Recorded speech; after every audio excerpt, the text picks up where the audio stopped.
அதிசயங்கள் செய்கிறவர் நம் அருகில் இருக்கிறார்.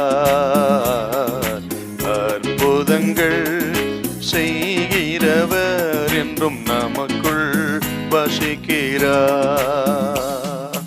உபாகமம் 25ஆம் அதிகாரத்துல நீங்கள் 17-18 வசனம் வாசிக்க பார்க்கலாம். எகிப்திலிருந்து புறப்பட்டு வருகிற வழியிலே அமலேக்கு தேவனுக்கு பயப்படாமல் உனக்கு எதிராக வந்து நீ இளைத்து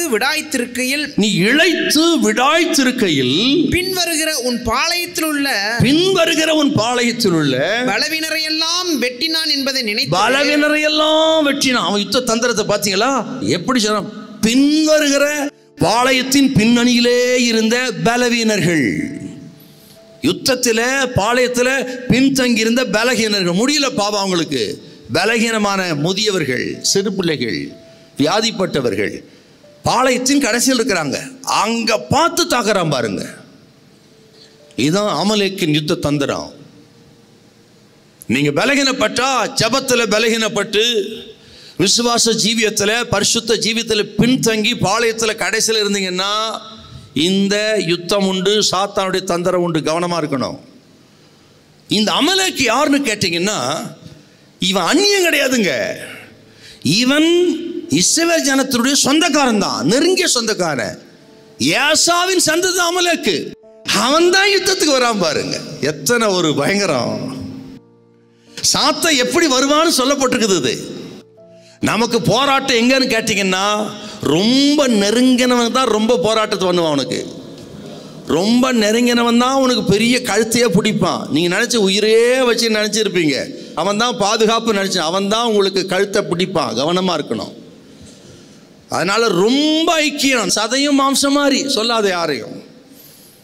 சேலையும் நூலும் போல நாங்க. அவன் தான் வேட்டு வைப்பான். என் மேல உயிரே வச்சுக்கான். சிலன் சொல்லுவான் உயிரை எடுப்பான்.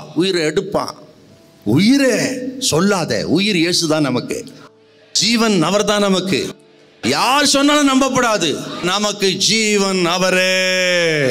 இயேசு எனக்கு ஜீவன், சாவு எனக்கு ஆதாயம். இவன் யார் சார்? அமலேக்கு சொந்தக்காரன் தான் சார் அவன். ஆக எங்க நமக்கு ஆபத்து இருக்குன்னா, நெருங்கினவன் தான். வீட்டாரே சத்ரு. ரட்சிக்கப்பட்டிருந்தா, ரட்சிக்கப்படாதவர்கள் சத்துருக்களாக எழும்புவதற்கு வாய்ப்பு இருக்கு. நான் சமாதானத்தை அல்ல பட்டயத்தை அனுப்புவந்தேன் அப்பா. என்ன அர்த்தம்? ஒரு குடும்பத்தில் ஒரு ரட்சிக்கப்பட்டா, ரட்சிக்கப்படாதவர்களால பிரச்சனை வரும், பிரிவினை வரும், பட்டயம் பிரிக்கும். அதனால ரொம்ப நெருக்கம் ஆபத்து. கவனமா இருங்க. அன்பு தேவைத்தான். ஆழமான அன்பு இருக்கலாம், தப்பு இல்லை.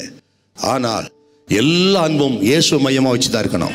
யாரையும் இயேசுவுக்கு மேல வைக்காதீங்க. அப்பாவா இருக்கட்டும், அம்மாவா இருக்கட்டும், சகோதரியா இருக்கட்டும், அல்லது வேற யாரா இருக்கட்டும், யாரையும் நீ மேல வைக்கப்படாது. இயேசுவே உயர்ந்திருப்பாராக. ஹல்லேலூயா, ஹல்லேலூயா.